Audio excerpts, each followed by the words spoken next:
Ẹ káàárọ̀ sàn, ẹ kújọ́ mẹ́ta, Ọlọ́run ṣeun torí tí àánú rẹ̀ dúró títí láéláé. I have a break, I'm at work. Don't let me sit down in the car for hours or some minutes without doing anything. And I think,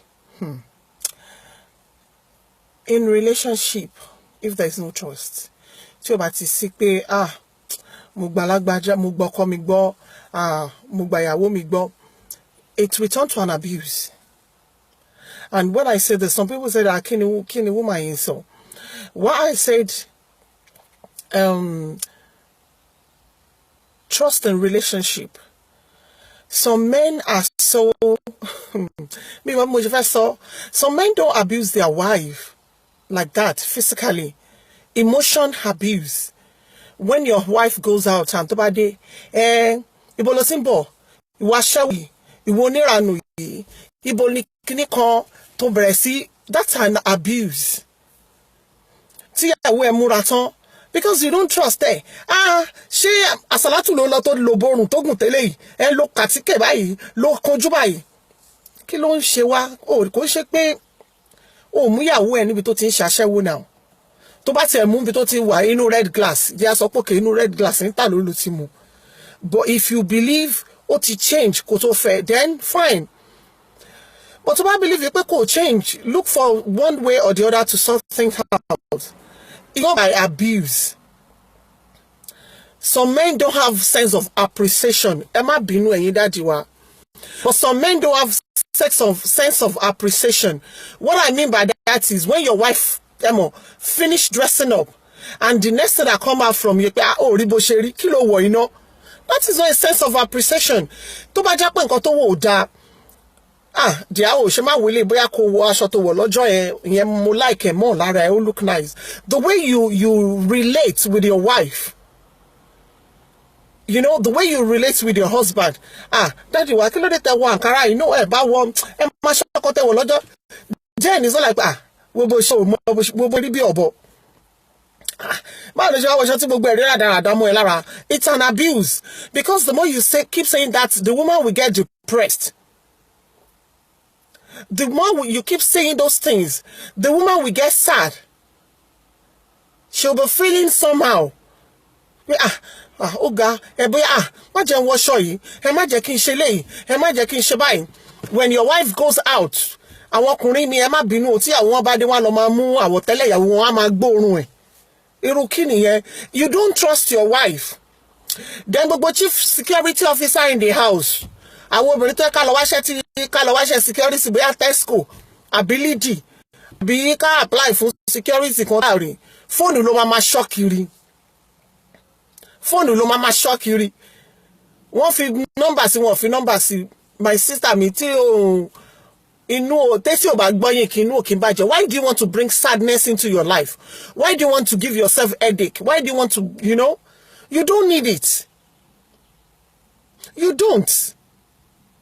Sometimes when we take things far, it gets to somewhere that what will happen, we will not appreciate it.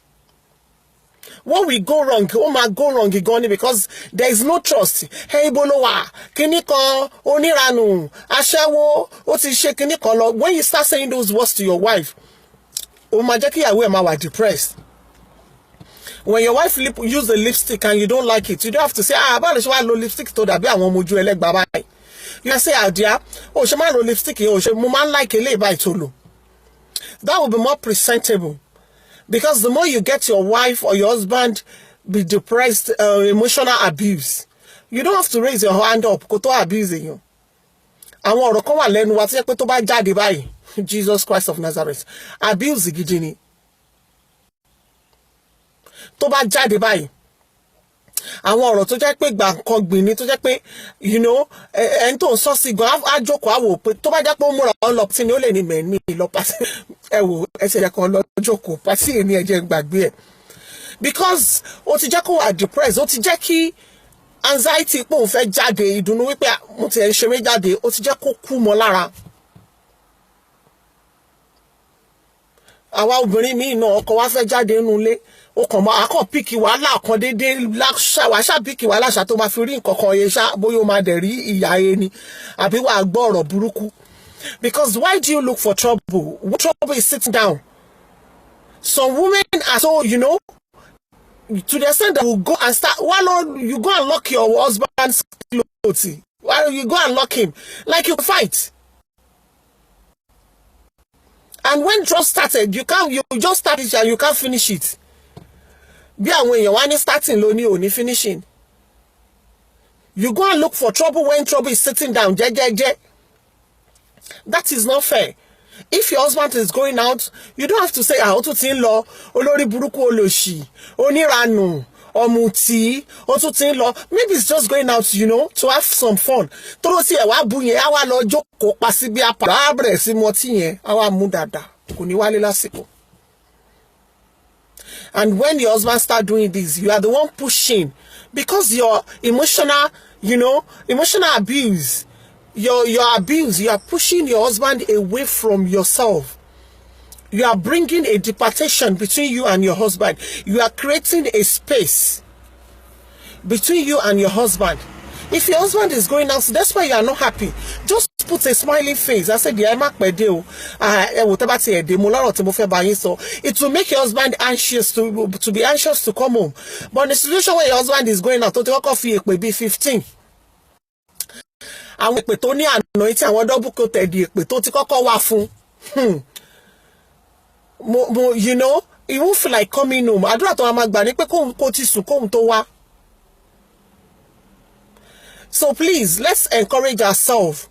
Don't use your mouth, the word of your mouth, to, you know, to break your home. When your wife is going out, it doesn't mean pé ìyàwó ẹ̀ lọ ń ṣèrànù. It doesn't mean pé ìyàwó ẹ̀ lọ ń ṣe ṣìnà. It doesn't mean pé ìyàwó ẹ̀ lọ ń, you know. Some women just want to go out. Some women just want, you know, have fun. So when they dress up as a man, don't condemn your wife. Tí ẹlòmíì bá sọ̀rọ̀ sí ìyàwó ẹ̀ báyìí. Someone posts something and says, I'm always trying to avoid my husband, most especially when we go to work and coming back. When you bring your wife down, in the presence of everybody, àwọn Yorùbá máa ń sọ̀rọ̀ kan wá ní pé nǹkan téèyàn bá tà lọ́wọ́ kò lè ríra lọ́pọ̀. When you try to mess your wife up, I know Eshemi, women, we are very, taba get back, see, oh man, bad, Abijani. Oh man, bad, go, because that woman with me and said, oh my man disgrace, and when you continue doing it and your wife start keeping quiet, let me tell you, one day if your wife turn her face back, oh my terrible, because I saw ìyálà ya ọ̀rọ̀ tó gbọ́rí ilé ayé I saw fún ẹ. Men, treat your wife with respect. Treat your wife with respect. Stop. Normally, you don't see a man that get depressed. So, tí ó bá sówó lọ́wọ́ wọn náà máa ń kásábẹ́ duvet. Tí ó bá sówó lọ́wọ́ wọn ní jáde ìgbà ló máa rí tán máa fara nù ẹ́ bí ejò. Tí wọ́n níbi tí wọ́n lọ, bóyá wọn wá lọ bí iṣẹ́ kò wá sówó lọ́wọ́ wọn, bóyá fàájì dẹ̀ wà ń gbòòrò wọn rí. Then you see your husband. Gba ọkọ ẹ̀ máa di Mr. Nice. It's going to be extra, you know. They'll stay at home and say, they are sure, okay, can you call this and this and that. But let me tell you one thing. That doesn't mean if it's going out, it's boxed up, then go do with it. Don't turn yourself to nuisance. You fight. If he's meant to have a girlfriend, he will. You don't fight. So instead of you fighting and giving yourself high blood pressure, don't even bother to fight. You understand? Don't fight a war you can't win. Because if your husband is a womanizing person and you want to fight a war, you can't win it because that is his life. The only thing is for you to go into prayer and say, realize before it's late. So I'm using this opportunity to tell you men, that let your wife go, you know, you talk to them anyhow. When you're mobitero, why you just want to bring your wife down. So badun sha, ìyàwó ẹ̀ ló ń bèrè lọ́wọ́ ẹ̀ yẹn o. Ṣé psychiatric hospital ni wọ́n ti mú? àbí orí tó gbé POP sí lára àbí orí tó ń da tó wá bí lẹ́yìn pé ṣó gbádùn ìyá ọmọ ẹ ìyàwó ẹ mother of your child of your children you just talk anyhow to them sórí ẹ pé ṣá ṣó yọ ó jọ wèrè lójú ẹ ìwọ gan tó ń bèrè pé sórí ẹ pé ṣó máa fẹ́ wèrè. When your wife goes out and she comes back, ibo lo ti bọ̀, ibo lo lọ, fún mi fóònù ẹ, kíní kan. I don't know. Even get to a stage, ìyàwó ẹ̀ gan á máa bẹ̀rù. Daddy wa, mo ní kí n sọ fún yín pé mo fẹ́ sáré dọ́dọ̀ àwọn, mo fẹ́ ṣe kíní kan, á wá máa gbọ̀n. That feelings is not there anymore. That rapport is not going to be there anymore. Your wife will not be comfortable with you. And in that relationship where your wife is not comfortable with you, one day you will push your wife to the wall and said, man, no more. Me, then what the hell? Your wife will look for happiness somewhere. You are pushing her away. You see most women get depressed when their husband starts. If you're a kind of man, you just look for one way to find the trouble in the house. What was the shokoti alagbedi oru when your wife is at home and you are coming home? Everybody, you know, it's coming, it's coming, it's coming. What's about? You see, that is not life. Fine, I normally say your meji lo man gbenule. Odegbemi ati Shango Koya.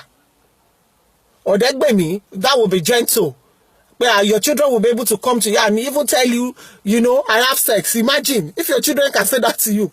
I have a girlfriend. I have a boyfriend.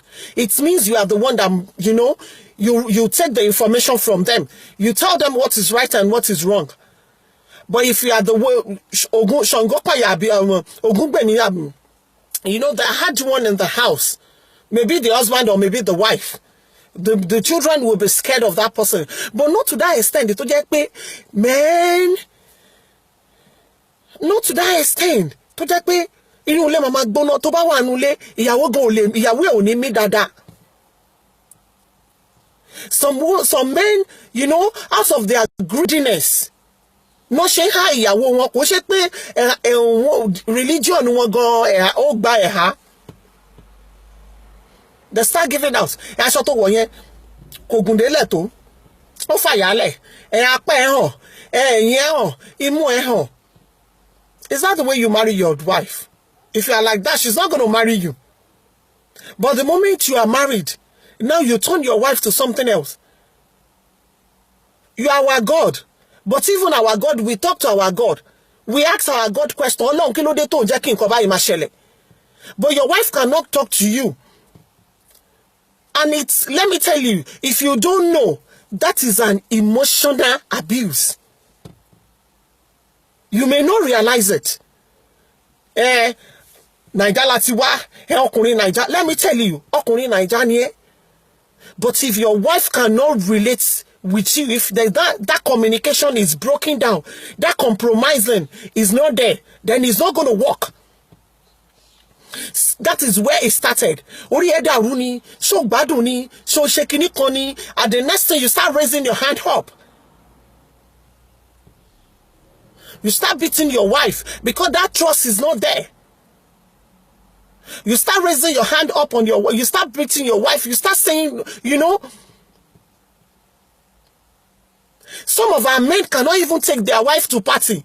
I know some people in Dublin, tó jẹ́ pé mo mọ̀ wọ́n for years, mo ti mọ̀ wọ́n, láyé ìgbà tí mo ti wà ní street, you know, like, how many years now? 10, 12 years. Mi ò mọ̀ ìyàwó wọn. They don't take their wife to party. But when you are dating your wife, you take her. Those are emotional abuse. You take your wife out. Now you don't take your wife out. Your friends, your men friends, you know, your friends are your people you go out, you go party with, you know, you go everywhere with. Your wife will be depressed. That's an abuse. You are not giving your wife that attention, that love, that caring.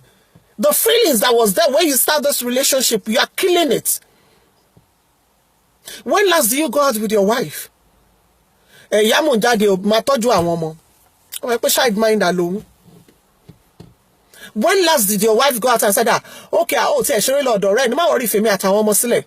No, instead of that, if your wife comes out, Oba mo nbo mo fẹ́ lọ junction ó lọ pàdé àwọn wèrè onírànù. And you've been married to this man for how many years? You ti ka pẹ̀lú ọkùnrin pẹ̀lú ẹ̀ náà all the time when she's going out ó lọ pàdé àwọn tiẹ̀ ni.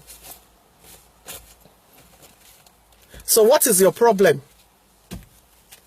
When you keep saying that and it's not happening. So why do you keep saying it? It's time for us to to live a civilized world. You are our God. Men, you are our king. You are the love of our lives. But a lot of home breaks because of trust. Trust. When you don't trust your wife, then this is another problem. When you don't trust your wife is another problem. I'm still going to come on to the men's side. When you don't trust your wife, I know it's, Ibolowa, àwọn wo ló wà ńbẹ̀ yẹn. Mo gbọ́ wọn ọkùnrin tó sọ̀rọ̀ ńbẹ̀ yẹn. Bóyá ẹgbẹ́ títì ló wà tọkùnrin kan sọ̀rọ̀ lórí fóònù lọ. Ó dẹ̀ fẹ́ sọ̀rọ̀ ẹ di wèrè ńbi tó wà daddy. And you start screaming your head out. Ibolowa, and you are shouting while you are with a girlfriend. You are with another woman. And you are screaming your head off. Why do you want to kill yourself? But high blood pressure. And even she's not with any man. You are the one that sleep around. You are the one that dates. Your wife is sleeping.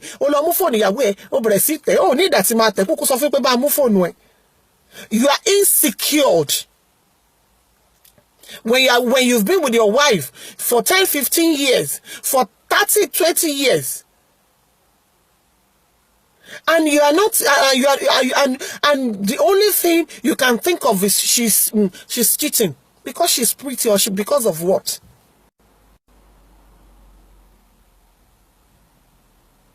Why do you want to make that woman go depressed? You don't want her to dress up nice because people will look at her. You don't want her to look gorgeous because people will look at her. And you know how to combine, Let me tell you, if your wife, you're going out and your wife is, Otidegbe, you're 70 and you are standing, you dress up. People said, Grandma Lolofe ebu eni. Wani omo ya weni. Mo woman kan báyìí tó máa ń já scarf mo rí bí ẹni tó ti wà depressed báyìí. Àpọ́nlé wo nìyẹn mú wá fún ẹ? Iyì wo nìyẹn mú wá fún ẹ? But when you treat your wife, and most especially men that love women with mini skirt with bomber short, if your wife wear it, then no matter. Onírànú aṣẹ́wó, ṣé kò táwọn ẹgbẹ́ ń wọ̀ nìyẹn? Ó ráwọn abiyẹ, ó ráwọn housewife bí tiẹ̀. And when you are going, you know to look at girls that is wearing it by the road. You can look at the girls that is wearing it by the road. But your wife cannot wear it. She don't have to wear it outside. Let your wife wait indoor. In the morning or Saturday morning, like Omaro, Saturday morning, let your wife wear bomber shorts for you. Hey, put on bomber shorts. Please, woman, when your husband start complaining about you wearing mini skirts, don't mind. Tell him I'm not wearing it outside. I'm wearing it for you. So you won't go out and look at women that is wearing bomber shorts. Wear it for your husband in the house. Husband, let us wear it for you. So you won't go out and go and look at women that is wearing bomber shorts. Oh, please. We still have nice leg. We have nice, it's not like we are, please, why you don't treat us like that now? When we wear bomber shorts and you go, and you go out and look at those girls. And most especially, men that go to nightclub. I was saying, I want mini skirts. One was short dressing. Why? Why can't you tell your wife to wear it for you in the house? Even I know it's not proper for us to wear it outside. I wear bomber short too. Sometimes my husband said, I don't